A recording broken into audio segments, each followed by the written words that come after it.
Welcome to The Funniest Thing. Yes. Where each week we share stories about how stepping out boldly always leads to better than expected outcomes. Yes, it does. And I'm Darrell. I'm Ed. I almost said I'm Darrell and Ed. It feels like that sometimes. And we're broadcasting live from CHOBO Studios in beautiful Van Nuys, California. That's right, Ed. Yes. Are you going to thank some people? Oh, yes. Thank you, Patreon supporters. Patreon.com/funniest thing. Now that we've stepped out boldly, continually, since Unity Online Radio closed its doors, all of the many contributors are keeping us, actually have helped us move into this beautiful CHOBO Studios in Van Nuys, chobostudios.com if you want to use it yourself. We want to thank Lisa L. Schmidt who jumped on this week. We actually learned something new, that you can choose your own amount. That's right.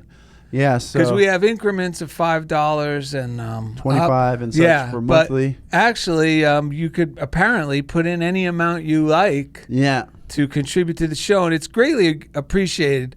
You know, we've been saying for years, and it's been true, the two of us actually pay for the privilege to do this show every week. That's correct. We love it. And now we love having all of you join with us and helping us to continue to produce the show in a professional way that sounds great, and we could deliver it and more people can hear it. So thank you so much. Thank you so much. Patreon.com/funniest thing. Also, Darrell's got a new book out. Do you have it here? It's called Break Out of Your Box. It's on Amazon. That's right. It's amazing. I have my copy. It actually is what led us to today's guest in This a way. Is the craziest story. Spirit Corley. Yes. And actually, the whole show is just a ploy for us to spend time with people like Spirit Corley. Yeah. And the miraculous, serendipitous ways these people end up in our lives is just all another example. Like, the crazy thing about the show is not only do we talk about this, but even the show itself is actually a result of these principles in action. It's just, I love this stuff. Yeah. A lot of this show is just, there's an energy to it. We can feel it. We sit down, and then right before every episode we go, what are we talking about? And then it's just, I have no idea, but somehow it's going to work out, and it always does. But today's show is called, well, Get Up Off of That Thing. That's right. Get Up Off of That Thing with Spirit Corley. It's time to stop setting ourselves up for disappointment and break free from being a victim of our own fixed expectations. God is waiting patiently for us to accept his grace, love, and prosperity in all of our affairs. Let's do it today. On this episode, Darrell and Ed open our minds and encourage you to do the same, to accept your highest possibilities. And during the second segment, brand ambassador, she's going to let us know what she's a brand ambassador for. And she's actually had a pretty exciting event this weekend, but she's coming to us from New Orleans, I believe, Louisiana. So Spirit Corley is going to help us adjust our crowns of favor with today's daily word, worthy. You slipped in a little Joel Osteenism into the description. You did tell me you've been enjoying some Osteen again. I cannot tell a lie. In Jesus' name. All right. But listen, just like this show comes together in amazing ways, yesterday's daily word, we have another daily word coming up in the second segment. But wherever the readings come from, they always just come to us once this show, I mean, the first of all, the topic comes to us. Yeah. And because this really is about getting up off of that thing. There's a story of Jesus coming to the guy at the fountain. Yes.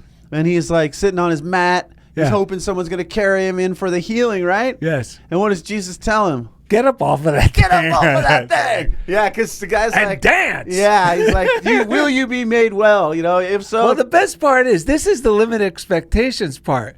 The part I like about that story is the part of me, which is, because Jesus asked the guy, do you want to be made whole? And the guy goes, but I've been coming here for 35 years. And everyone rushes ahead of me to go into the lake. He goes, he doesn't even, inquire. Jesus goes, just again, do you want to be made whole? right. And finally the guy just goes, yes. And he goes, well, get up off of that thing. Yes. And don't sin no more. And a lot of people go, oh, that means don't do any dirty things. No, it means don't continue to live by this limited expectation of yourself, or even Right. you're going to bring even worse into your life. You don't want this. That is correct.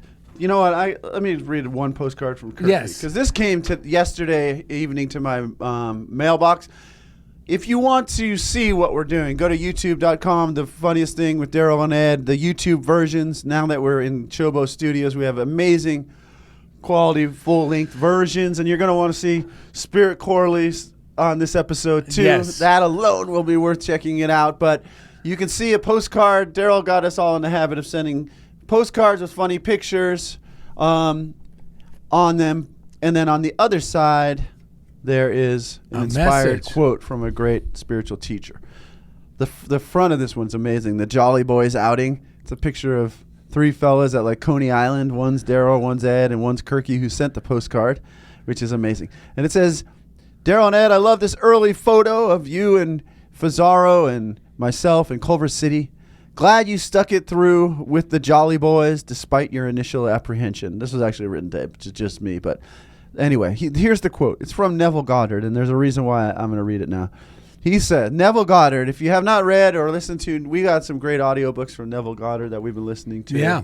And but his writings are amazing because he really gets like straight to, in a very clear and concise way, the principles of how our minds and our lives function. So in this quote, Kirky has been on a Neville Goddard bender. Yes. It's all Neville from Kirky lately, which I love. He says, this is what Neville Goddard said, do not claim anything to be true of yourself that you would not claim to be true of God. For in defining yourself, you are defining God. If your conception of yourself is less than that which you would claim as true of God, you have robbed God. Yes. Isn't that amazing? A lot of times we leave ourselves out of our understanding of God. And if we do that, we have no understanding of what God is. Like, you know what I'm saying? Like, I'll wreak havoc on other people if I'm trying to see the God in them, but I don't first recognize it and express it in myself. Because that, in a way, is hypocrisy. I have to know it as me. I have to define it as me. And that's where the boldness to be a creative, loving human being on this planet, which is what we need right now, comes from. It's not arrogance, which sometimes people have defined it by in our upbringing or something. It's in schools. It's not that at all. It's knowing the truth. It's, in a way, someday we're going to look back and say it was the most obvious thing. And why wait till later? Start to claim it's the obvious beauty and magnificence of who we are now. Yes, it's actually, when I'm not believing for myself, it's actually arrogance. Yeah. Because I'm actually denying how much God loves me. I'm actually, I'm actually doing the opposite of what people think humility is. Humility is really just embracing the idea that I'm loved more than I realize, and I'm going to be well taken care of. Yes. And I don't need to worry. Worrying is silly. Not only is it silly, it's detrimental, because then I'll start scheming. Right. Once I start worrying, then I'm starting to scheme on how I better make this range thing so I don't get harmed. Right. But it's all just starting between my ears, because I'm not believing that God's in charge and all will be well, and God really loves me and cares for me. It's funny. It's almost every time I look back over my life, I could say emphatically, every time I look back over my life and see all the areas where I was really worried and terrified and then acted out of that, or worried, terrified, and in the good incidences did not act out from that place and maintain my optimistic belief that God everything's working out in divine order. Regardless of either approach, all those fears were ungrounded. Yeah. And everything did work together for my surprising good fortune. Right. It's like I can honestly say now, even the stuff that happened in my life very young, the only thing left of my past is a blessing. Yeah. And there was a time where I wouldn't want to, I'd be reluctant to say that because I thought that that's my identity. Right. Is I'm a victim, Right. so I'm heroic because Yeah. I survived. But I don't want to continue to carry that because that starts creating a limited expectations for my future. Right. I can't have both. You know, you're exactly right. That's good. It does touch on what Emmett Fox says. You can have your indignation or your demonstration. Yes. But not both. And sometimes even on our healing journey or, the self-realization or self-awareness journey, we start to identify in a new way, but over-identify with being a victim of things. Yes. But to have it, because it doesn't matter what group we belong to, what matters is how receptive in this moment am I to the joyous reality that God has available to me right here and right now. And it's so weird how that can feel scary to me sometimes. Yeah. But it is the most powerful thing, because in any moment, if I'm willing to drop all of that identification as being victimizing other people, whatever I'm holding against myself or anyone, if I'm willing to just let go of that whole story, the ever-present divine love, opportunities just open as soon as we open to them, right? Like they're always there. It doesn't stop. And like you said, humility. The humility is not false, like pretending to be less. No. It's humility is how, like you just said it. I'm just saying it again because it's so true for me too. If we don't realize how awesome we are and how awesome this opportunity is to be ourselves right now, then there's no real humility. No. Because that awesomeness points me to, where did this awesomeness come from? It comes from this creative impulse, this divine mind, the Tao, if you will, this thing that can't really be named, but it's so amazing that it loves us all the time. And it never has held anything against us or anyone else.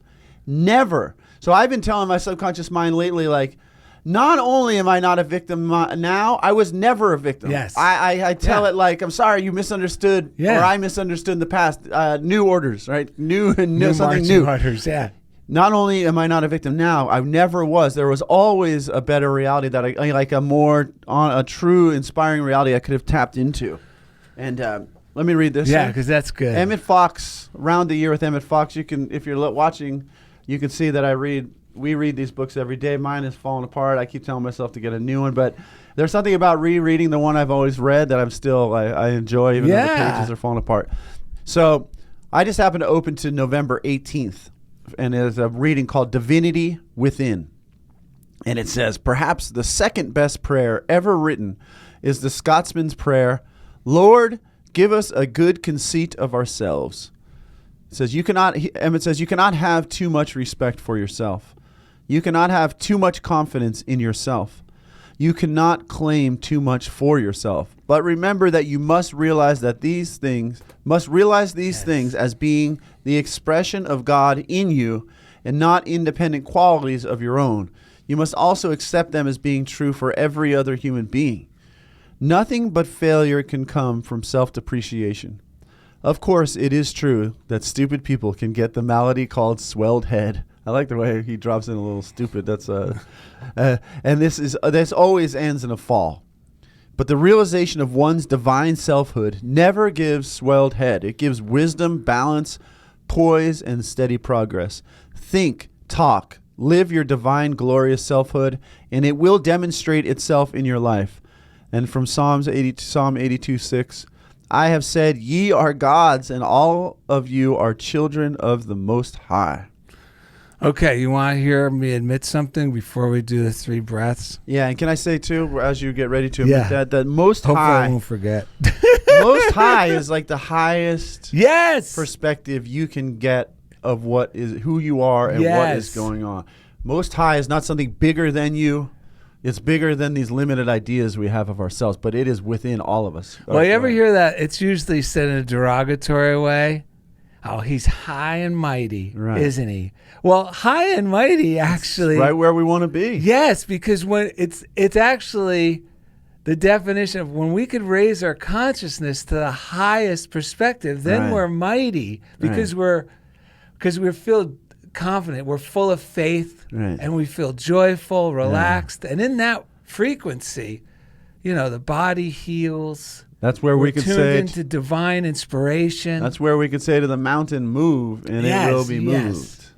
So when things start to go, this shows you the arrogance of not being humble. But years ago, I would think this is being humble. Okay. Preparing for disaster. This is going to be good. Let's hear this. So the other day I was going for my walk, and this whole week has been preparation for an art exhibit that opened last night that I had. Right. So a lot of positive things, but also stressful. Stressful and all the getting the loose ends together, and constantly having to work on my own mind to not make it more of a burden, because that's really what this whole show is about.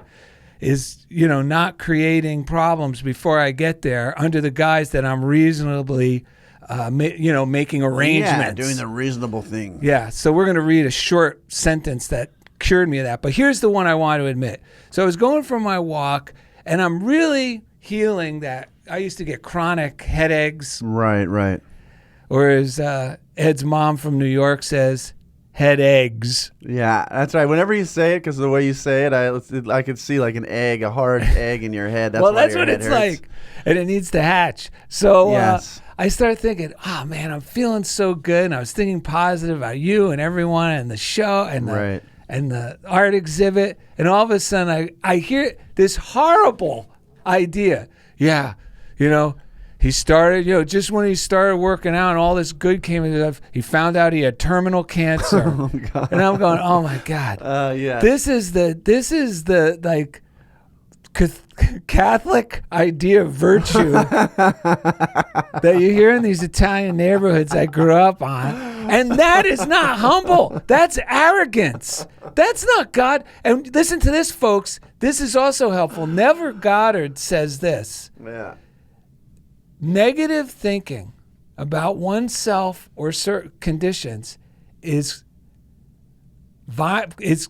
actually not performing, but you're acting violently against yourself. Yeah. You're committing violence against.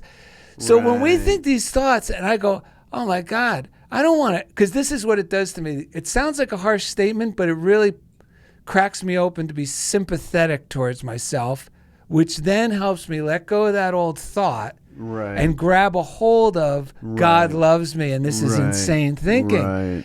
Because when I go, that's committing violence again.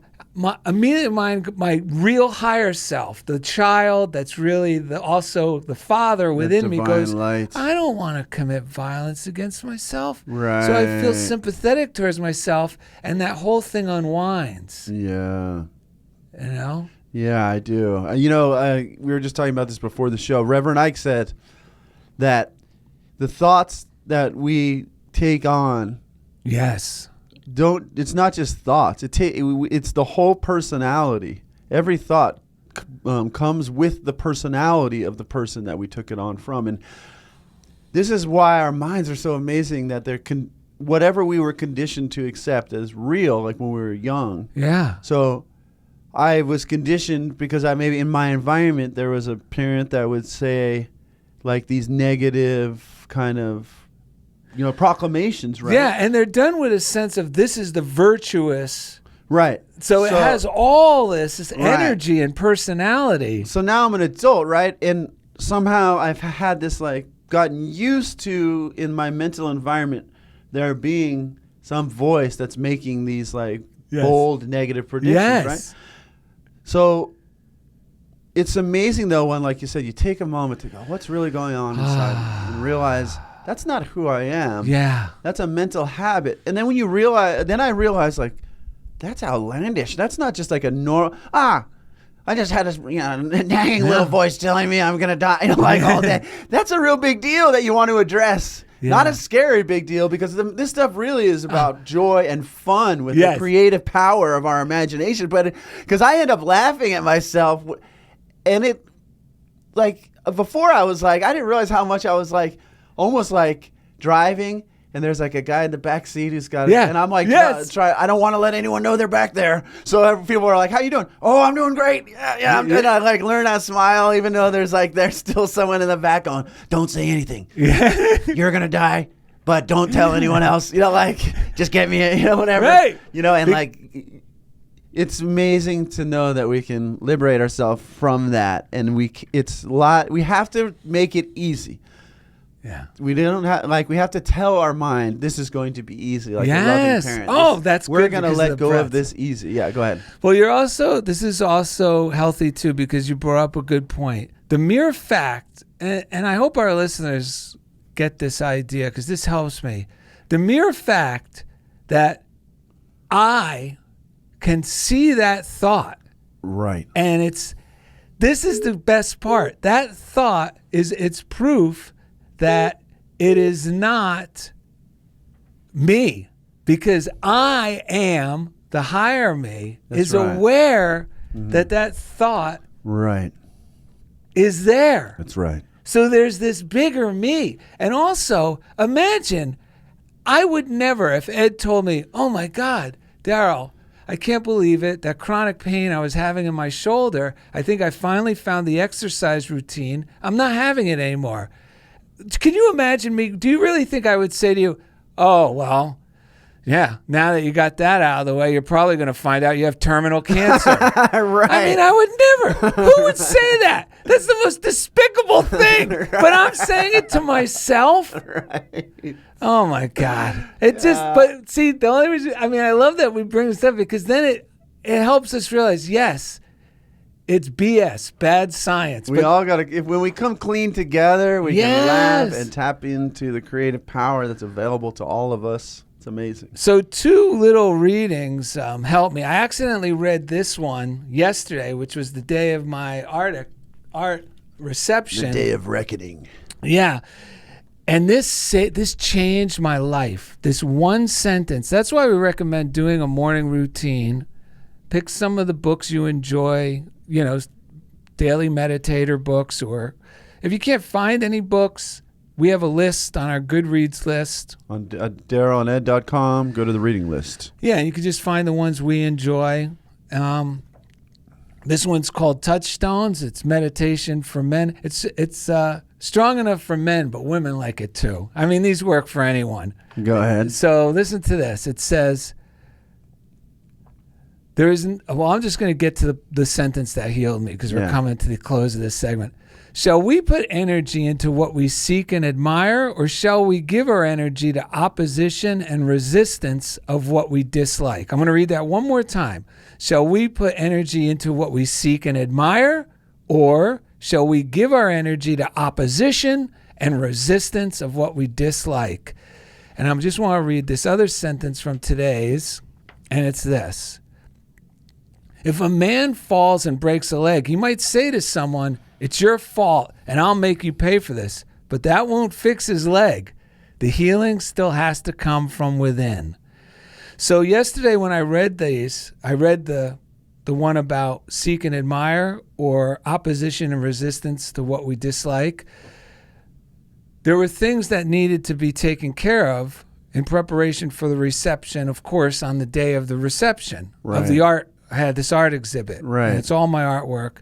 In the middle of the night, I woke up like at 3 a.m., of course, because it's like, what are people's reaction? And then I was able to do some meditating, fall back to sleep. But when I woke up, I was anticipating all the loose ends. They're not difficult, but there's loose ends. Wipe down this. Make sure you have this. Oh, you're bringing this. Who's bringing that? Sure. And it sounds like reasonable preparation. And it's nice to know what needs to be done.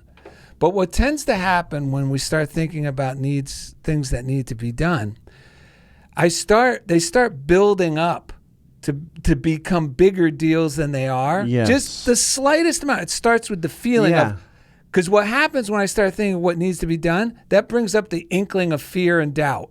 Right. And the fear and doubt that, I better make sure it gets done, which turns into the killer. How is it going to get done? Right. And then I start, Right. and the fear builds. And it starts to turn into really like, yes. how's it not going to get done? And That's it. Yeah. So when I read that, I realized, wait a minute.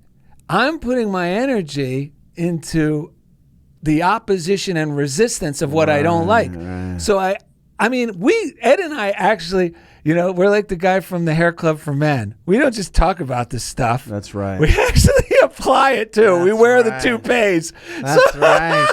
That's right. But man, I just had to choose. We call it launching out of cannon, where I just had to choose. I am going to focus on what I admire and love about this whole experience. Right. And I started thinking about Molly. I started thinking Ed and Jen, how you guys have been supporting me, and the fun, and excited for you guys to see the painting of your uncle there. Yeah. And all of a sudden, it reduced all the stress. Yeah. And that was the first, because of that one thought. I was not really that stressed. Right. The whole show about the show. Amazing. Except when Lori, my wife, lost her car keys. Yeah. That was the only minimal stress. And then Ed goes, we're going to call in the angels.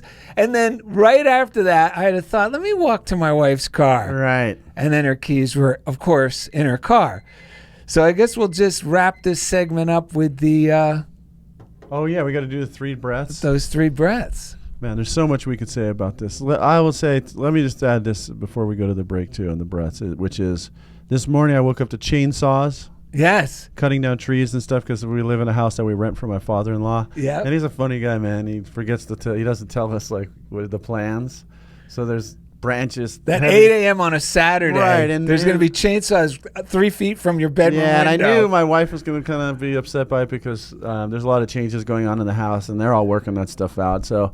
I started feeling overwhelmed, And, but I was doing my morning routine. I couldn't quite drop into the meditation because there was just too much going on. So I said, I'm going to do like a moving more meditation, get my day. I'm going to take my shower first and everything. And what came to me was I just affirmed, I am built for this. I love this stuff. This is why I came. I came to deal with this stuff. You also said, I am confident. I'm confident. I started feeling that. That's right. I just shifted in my own mind. I said, you know what? Not only is this not going to upset me, this is exactly why I'm here. Yes. I came to deal with this. And so that just got me. It changes the frequency, man. It shifted everything. And you know why? Because these breaths are going to take us out. Yes. All right. This is why I was able to confidently say, I came here for this. This is why I'm here. I love this stuff. Right? This is going to be good, folks. I started living large, as a matter of fact. That's right. So let's take a deep breath to clear our mind. I'm living large because God's in charge. I'm living large because God's in charge. I'm living large because God's in charge. All right. Coming up next, today's guest, Brand Ambassador Spirit Corley, helps us to adjust our crowns of favor with today's daily word, worthy. Thank you for listening to Funniest Thing with Darrell and Ed. Get up off of that thing. And dance with Spirit Corley, no less. A few lines from Science of Mind 365 yesterday, July 1st. I'm free with the freedom of God. This just popped up. I don't even know why I brought this book, but Ernest Holmes said, I'm free with the freedom of God. Today I manifest this freedom in joy. In my own will and imagination, I see myself free, complete, and perfect. I feel back to the center of my being, which is God, and affirm that His freedom is my freedom. Oh, look at this. I expand my consciousness and invite new experiences, knowing that they shall be created for me by the same power that makes everything. So, Thank you, listeners. Oh, That's right. No, I was going to say thank you, listeners, too. Oh, you want to? Speaking of listeners, Kirk Chelson sent us a couple postcards. And you could mail us postcards at Funniest Thing, P.O. Box 1312, Culver City, California, 90232, and we read them on the air. These go together perfectly, and they go perfectly with the episode. With this episode. Where we got more Goddard quotes? Yes. All right, let's hear it. Good or bad, man is actually the arbiter of his own fate. And that is in his concept of himself that determines the world in which he lives. That which I feel and believe to be true of myself is now projected in space as my world. The world, my mirrored self, ever bears witness of the state of consciousness in which I live. Oh, my God. That really means we have to take care of ourselves so much. Yes. Right? Jerry Roberts, Jolly Roger, Leslie, they were on the show. They said, hi, guys. Thank you so much for having us on your show. It was a true joy. The podcast looks great. We'll be sharing it with lots of folks in our part of the world, which is Texas. Y'all are the best. Jerry and Roger, thank you. We love you guys. Gabriel Perez sent us an email, said, Dear Darrell and Ed, I've been listening again lately, and every time I hear a show, I want to send an email. I usually listen in when I'm on my way to work. By the time I make it home, I've already listened to another show. Man, he said, I've been working from home today, and I have the looking forward cast on my mind. Looking forward isn't just a nice concept. Jesus told us to do this in Matthew 21:22. If you believe, you will receive whatever you ask for in prayer. There's no maybe in that quote. What is scary is that we exercise the audacity to ask and then expect 100% of what we ask for from God. It's not better to be humble and say, oh, God willing. Jesus already said he was willing. What are you waiting for? Wow, looking forward is a good way to live. If I'm not starting my day looking forward to something, I'm surrendering control and, frankly, my responsibility. Wow, that's a good one. Yeah, besides, what else would I rather be doing? We can read some of this email next time, but he says, thanks for the show. He said, thanks for this one, guys. Even in this email, it keeps expanding as I write. I digress. We love it, though, Gabriel. Thank you for sharing this. Thanks for the show, guys. I'm impressed that you managed to crank out a show per week. So are we, by the way. This is not easy to do. That's true, but God does all the work. We just show up and enjoy it. If I can help, let me know. I'll definitely send the most powerful thing, which is prayer, and that's Gabriel. And, the other day after work, I was over at the conservatory across the street from Sony. Yes, the coffee shop. Yeah, and I was just like, you know what? I'm going to shake off everything that's in my brain other than feeling good right now. I was like, I told God, I'm the prodigal son. I'm coming home. I know you love me. You know what I mean? I was just feeling it, and I was walking by Sony and I said hello to this interesting looking fellow that was coming out of Sony. Yes. And he said, oh, hello, it's good to see you again or something. And I said, I've never met you, but thank you. My name's Ed. What's your name? Oh, my name's Steve. He said, you look exactly like the head of Sony Pictures. And he was so convinced that I was that fellow that he's like, even though I told him, I said, well, I'm just a teacher in the area. And he's like, well, maybe we'll work together someday, Yeah. But I was so in that, that I run this vibration. place in a joyful way because I do run the place related to myself. Yes. And this guy, picked up on it and thought, he was, in awe, oh, I'm talking to the head of Sony Pictures. It was amazing. Stuff works. All right. Check out our website, DarrellandEd.com. Thank you, Chief Engineer Jeff Comfort in Missouri over there, because each week he takes us right into the comfort zone. Thank you. Thank you, Indy Fawcett. Say hello, buddy. Thank you, everybody. Love you, Darrell and Ed. We got another producer over here in Van Nuys at CHOBOstudios.com. Is Jeff Spikes in there? He's right here. Jeff Spikes, put that lovely mug in there and say hello. Enjoying the show from in here, learning all kinds of fun stuff. We gotta get you back on soon, man. All our fans love you. All our listeners love you. So thank you. Shout out to the prayer line. Prayer line, Silent Unity. If you want to get up off of that thing, sometimes it's really helpful to have someone to pray with. Yes. And their prayer line is 800-NOW-PRAY or 800-669-7729. They're called Silent Unity. They have an app, the letter U, the word pray, that you can also get on your phone. Because we talked about this with Spirit's brother, Michael Beckwith, when he was on the show. This is really, the power is when someone prays from God. Yes. From that God knowing, because that's what's within all of us. And when we pray and know from that place, that's why there's nothing we have to do to convince anyone. If Right. you practice this stuff and do the morning routine, we don't need, like, this isn't true because Darrell and Ed say it, or because Spirit Corley's about to talk about it, or even Michael because Jesus said it was true. It's true because it's always been true. It's They're principles. And when we base our life on principles, then a new level of security and confidence develops naturally. So, Silent Unity, 800 Now Pray. Shout out to Message of Hope Outreach at unityonline.org. They do a lot of great work getting daily words to people in Spanish and institutions, Braille. Right. Yeah, so they do a lot of great work, so you can hook up with them. Now, The moment we've been waiting for. thank God our guests have patience, man. These, like, I know. with all the mail and stuff that's been coming in. Well, this is how it's the true test to see if they're living by this stuff. If they could wait this long to be on the show. Yeah, and they're still smiling like Spirit is. Spirit, how are you doing? I'm doing fantastic. Thank you so much for having me today. Spirit Corley. Well, how did you find Darrell? Can we start there? Because that's a kind of a funny story. Yes, this is a funny story because I want to make sure I acknowledge my friend.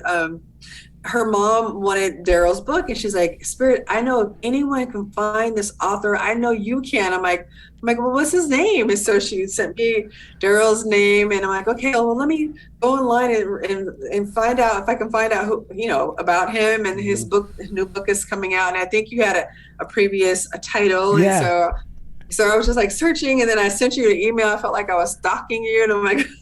So it was kind of like, so she put me on this journey and mission, and it's so apropos because of our spiritual journey. So her putting me on this path to connect with you, I had no idea it would lead to this, but I'm glad it has, and I love your book, and I have my little Spirit's God box, by my bed, and just like another layer of just living and things that are fun, and it's been an exciting connection. So I'm glad to be here and glad to be with you and Darrell. And how did you feel when you saw a picture of Darrell standing next to your brother on the internet?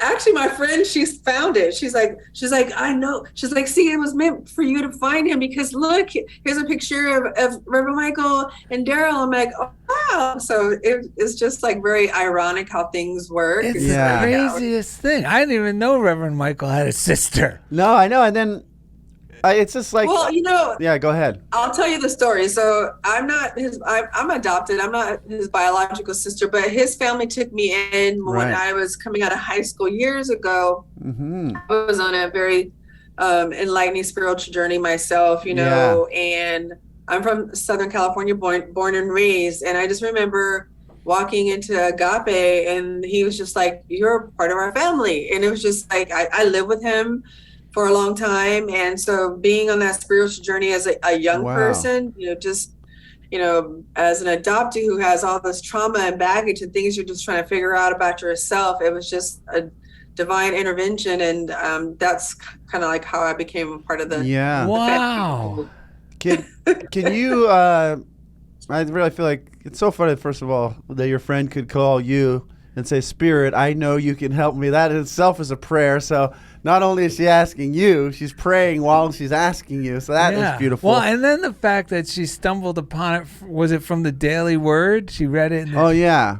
Yeah. And my best friend, one of my best friends, Janine, I've known her since I was in high school. And so we were all on the certain journees in life. And I think from where I was then and where I am now, she's like, if anybody can find him, I know you can. And I'm like, well, I'm like, okay, you have great faith in me. Right. But I found your email, and I emailed you, and I was like, okay, you probably think I'm like a stalker. Right. Not at all. If you're a stalker, we're in a good position in life if we got people like you stalking us. So thank you for that. But what you just said really touched me. I work in special education, and particularly this last year, I've had some students in foster care, and now I'm working with young adults in a summer program. I just love it. Like, people, for me, it's not charity at all. It's me being around people that I just enjoy being around, and like the mysticism of that comes through that. But I was just curious if you could share a little bit about, because I mean, you getting taken in by Michael Beckwith, Reverend Michael. just like, what about the way, because he's a new thought leader in this world, and this new thought has this, if it's right for you, right, it like speaks to you. And I was just wondering, like, how did that affect you? Because it's so good for people to hear how this can affect no matter what our background is. So I was just wondering if you could share some of your insights on that. Definitely. And I will say, as an adoptee who found their biological family after 30 years of searching, and actually Reverend Michael was with me the first time my birth mom called. Wow. He was with me when I first met her, and and this is what I will say to people, because when Darrell sent me, or you guys sent me the message for Tuesday, was it June 28th, on worthiness, on being worthy. Yeah. I felt at that time of my life that I was unworthy. Right. Yeah. And I carried a certain burden on my back for so long, Right. and the trauma, that heavy weight.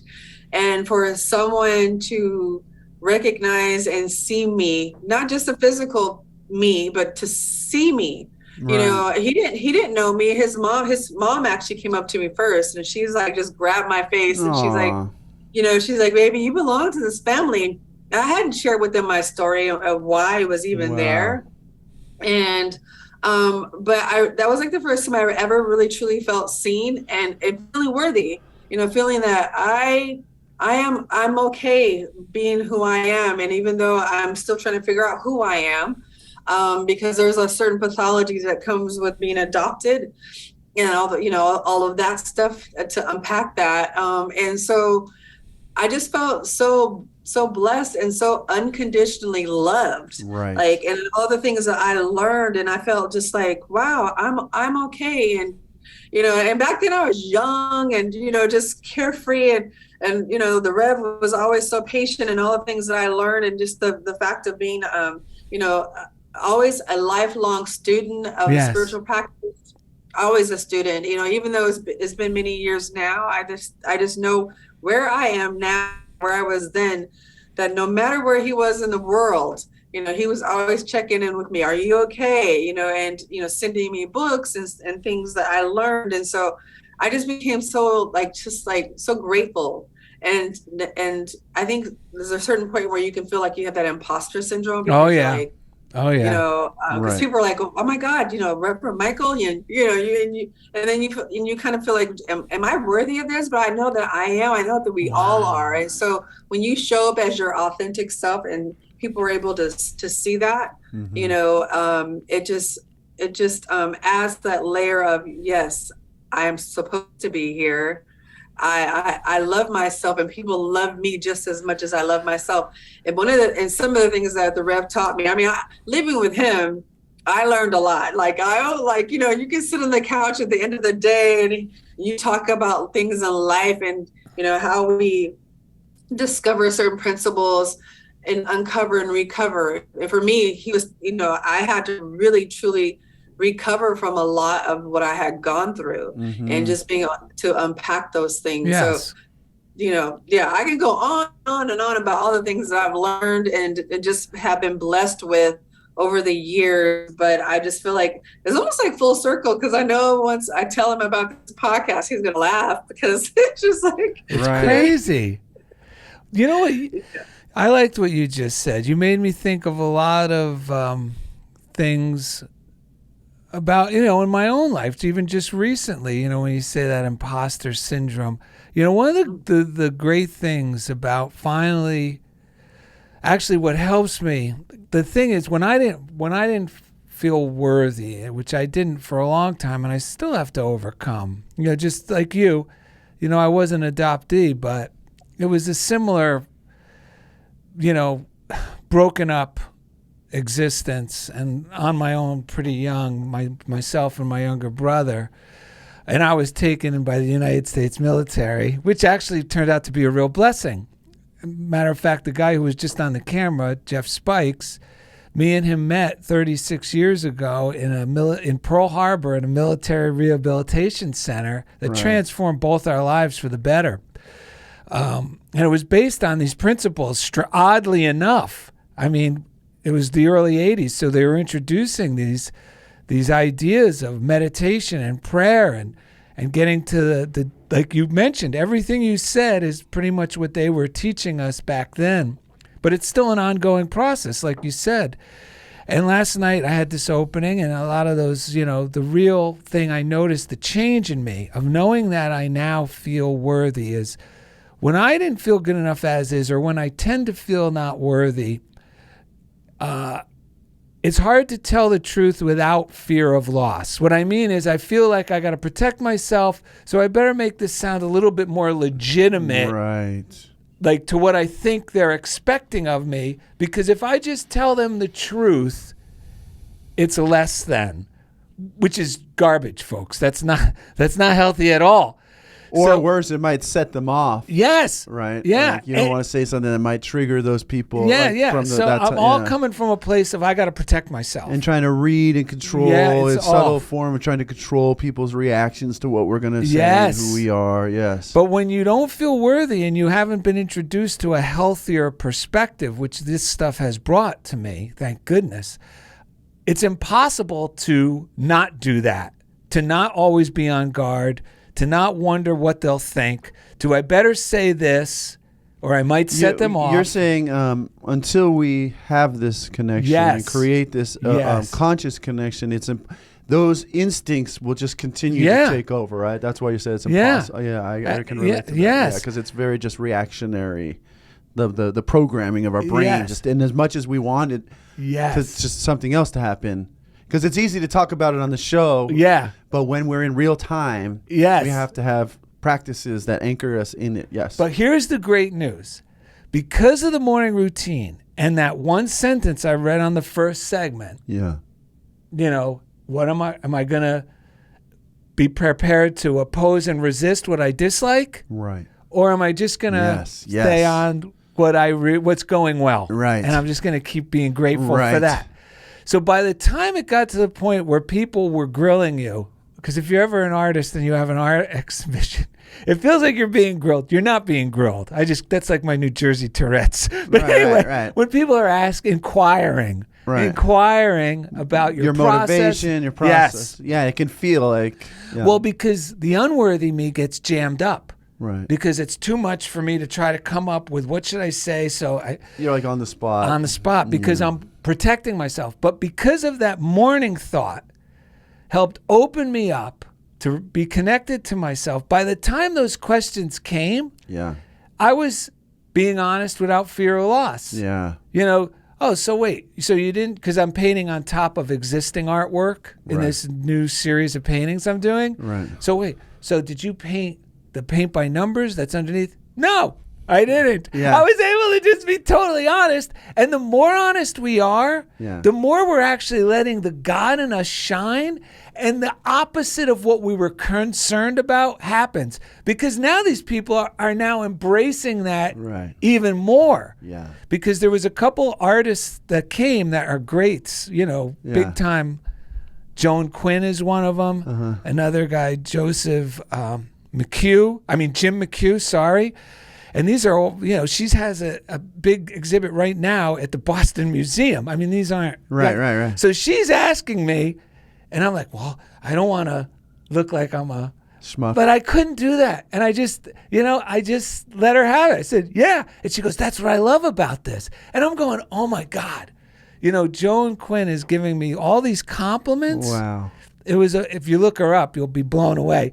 Joan Quinn. So, but anyway, well, that's it's what people need to know. Of what you're saying, Spirit. When we can reveal that, like just by being honest without fear of loss, who we really are is not who we thought, the unworthy person. That was an imposter. That was the imposter. Yeah.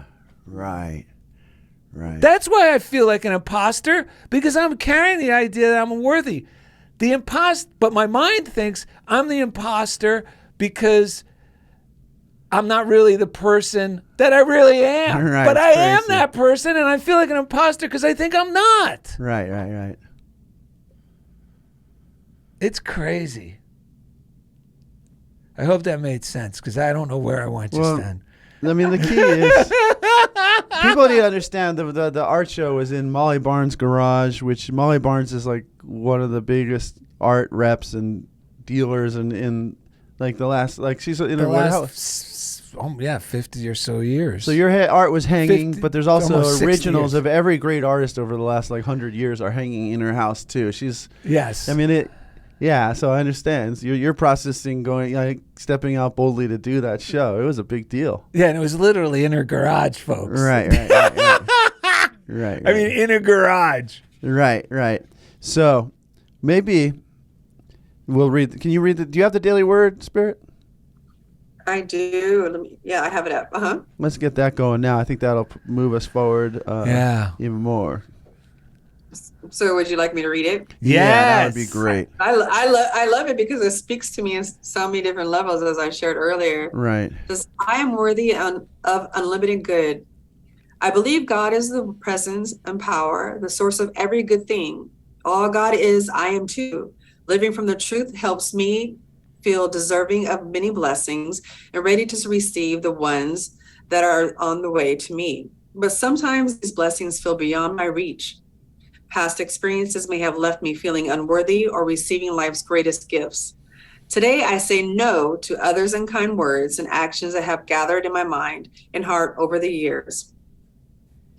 I am a divine being inherently worthy of life, love, safety, and joy. Every morning, I pass to affirm my worthiness aloud. What a glorious feeling this creates as I begin my day. The doors of my mind and heart open wide as I affirm. I am worthy and so very, very blessed.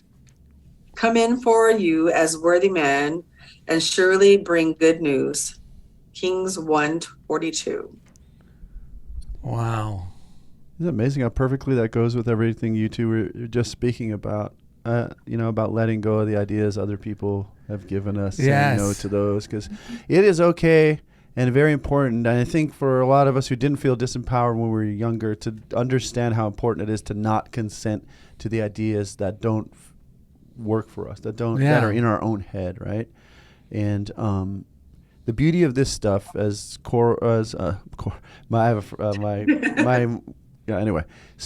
I was gonna say Coral, Spirit, and Darrell. Just when we live this way, we're no longer fighting with the world to convince everyone else. We're affirming within ourselves, and then the whole world around us changes and reflects it back to us. Just like that reading, the guy who had the broken leg. We can complain about this is not I can't believe I broke my leg, blaming me or blaming someone else because that tripped me. Yeah. But the healing has to come from within. And that just keeps us in our mind, in a relationship with the very thing we really want to let go of. Yes. So my question for Spirit is, I know you're in Louisiana. You're doing, what are the things that you're stepping out boldly with now in your life that you're doing, applying this stuff to just continue to expressing more of your beautiful self? Well, certainly. I moved by day in workforce development programs for the state of Colorado, Colorado Department of Labor and Employment, but I'm also an artist and a small business owner. I do a lot in my community, so I'm here as ambassador for SistaBiz Global Network, and so I think it just in my daily journey, just working in programs that are making impacts on the ground, especially with marginalized communities. But then also the very other side of that, I still model and act occasionally. But back in the day, I was a professional model, long time ago. Right. 56, so it's been a long time. Mm-hmm. But I feel like I've always had those parallels in my life that, no matter how I show up, that there's a reflection and it's something that emanates from me that shows that I am an altruistic person that really cares about what I do in whatever capacity. So I'm always very thrilled to represent different sectors. And so I'm here just representing women in business and having a good time. And, and excited to be on your show because I have my book, my book is here with me. I'm almost finished reading it. I have my little box, my little God box next to my bed. Uh-huh. Right. And it's funny because I have an adoptee Instagram page, and I kind of stay I try to stay on there because I want to make sure that I uplift the adoptee community, because there's a pathology there that is based on the trauma and wounds and that scar tissue that just doesn't heal for everyone. Right. But I did post a video that you saw, Darrell, on my personal page, on my adoptee page, and I did have some people say they were going to buy the book too, because I always want to tell people you can break out of the box of what you think that defines you. And being an adoptee that's riddled in trauma does not define us. Yes. That's part of our story, not all of our story. And I choose to always stand on my story. So I do speak in different communities of people to share my story, that journey, because I always want us to be able to shine our beautiful light, and we don't have to be riddled by that baggage that, how we came into the world. Yes. And when we all come here on a mission and a story, and I just think that, you can that story can evolve, and it could be a beautiful thing. Yes. Even as an adoptee. Yes. I did, after 30 years of searching, like I shared earlier, I found my birth mother, and she loves me. She's like I think she's probably relieved. Oh my gosh, she came out perfect. Wow. But she didn't see the work that it took me to get here. Right. Of course.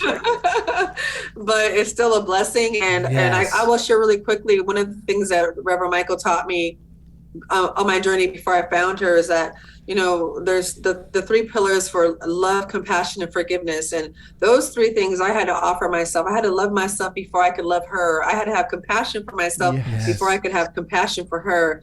I had to forgive myself before I could forgive her. So once I was able to fully be in that space, all of a sudden she showed up. Wow. Right. 30 years, she was not to be found. She only lived 30 minutes away from me. Oh, wow. Yeah. So, I'm a firm believer in just, all those things. And when you shared the quote on worthiness, it just spoke to me on so many different levels, just because it has been indicative of my life of, feeling that self-worth, self-love, and all those different things. And so it's a beautiful blessing to be here. Yeah. Well, I got to tell you too, it was a coincidence that got picked, because it's not today's daily word reading. I mean, this is so divinely inspired. I didn't even realize connection to the title or the idea, but I was like, this daily word is so good. I read it on multiple days. Both thought that this, so every once in a while we have the same thought at the same time, and I was like, this one worthy is perfect, because I was thinking the same thing. Yeah, and why I love this stuff is that we don't have to wait until all this stuff is healed before we can live this amazing life. That's because this isn't about comparing ourselves to anyone else. It's really about, I like that, love, compassion, self-forgiveness. When we practice that stuff, we can live now. God will use us and show, and I'm just thinking about how beautiful it is that God is using those. I'm sure your experience when you're blessing all of these other people. So now it's like the raw material that's being used to just beautify the world, bless others, and then you get to have these wonderful experiences in the process. And it used to be for me I was on a desperate, how do I heal all this stuff so I can live? Right. But it's not that at all. The good news is we can start living fully now. 100% of us is worthy of it, even with all this stuff. Yes. We got to give ourselves a wider berth to feel all the reactions and stuff to what we've been through, to who we are, find out, because the very things we judge about ourselves are often the most beautiful parts. We've spent too much time apologizing for them. My co-teacher and I at the elementary school I teach at, we both teach special education. We had at the end of the year a 0 apology policy. Because we work with these students, we don't need to apologize. They don't, even the kids don't need to apologize. If the people that we were apologizing, if they had been through what those kids, you know what I'm saying, making them have to go through that and then apologize for it? No. We got to give them and ourselves room for all of us to be better without hiding this stuff, and admit we're all human beings and what we've been through, and that doesn't change our worthiness or our beauty one iota. No, it actually makes us more. It actually promotes our healing. Right. Because by apologizing, I'm owning it more in a very negative. Right. And it emboldens us and the power of our divinity, because nothing can stop it. Nothing can stop us. That's why we just got to show up and say, I'm here because I want to be here. I chose to face this. I'm, I can more than handle it. I can actually enjoy this process. Like we get to say it. When I say that, it changes everything. It changes everything. So yeah, like McFadden and Whitehead once affirmed. What is that? There's no stopping us now. We're on the move. Yes. Anyway, you ready? We got a quick story about Spirit Corley from TMZ. We can't confirm or deny whether or not all of our story guests is get true. a quick little story. It may or may not be true. We're not sure yet, but listen up here. Okay, let's hear it. You hear this story? Remember this? No, you fill me in. Well, I thought you might remember because we were speaking with Reverend Michael Beckwith. Remember that the other day? I'm starting to recall. He told us that it was obvious that Spirit Corley would be a brand ambassador ever since she was a little girl, even before social media existed. Long before it existed. Reverend Michael is very insightful. You mean long before web pages and anything? Social media, TikTok, they didn't even exist. She was going to be a brand ambassador. Come on, it's Reverend Michael, man. Okay. He's got that spiritual vision. It's far-reaching, right? So Darrell and Ed were amazed when he said this because he already knew. How did he know? And we asked him, how can you tell? Michael replied, well, she always carried around a pencil and would make elaborate, eye-catching doodles all over the inside of her textbooks. Darrell and Ed were like a little confused, right? We were like, what? Come on, how did carrying around a pencil and writing all over her textbooks tell you that Spirit would someday be a brand ambassador and a social media influencer? Michael smiled and replied, well, as I said, it was obvious. She already loved to draw attention to her pages. The worse the joke, the more we love the guest. Hey, Sammy Davis Jr. Hey, you catch. Yeah? What do you got? We're running out of time, so let's just sing. My voice is a little off today. Well, this is your song, so why don't you start us Okay, you ready? off? Yes. Oh. Wait, it's your song. Don't you have to I only have one eye, Ed. Got the feeling I can do anything. Yes, I can. Something that sings in my blood is telling me yes, I can. Visit DarrellandEd.com to find easy links to everything we do. Oh, and my new book, Break Out of Your Box. Spirit Corley, we love you. Thank you for coming on the show. Thank you. Thank you for having me. Ready? So goodbye, yesterday I can go all the way. Yes, I can.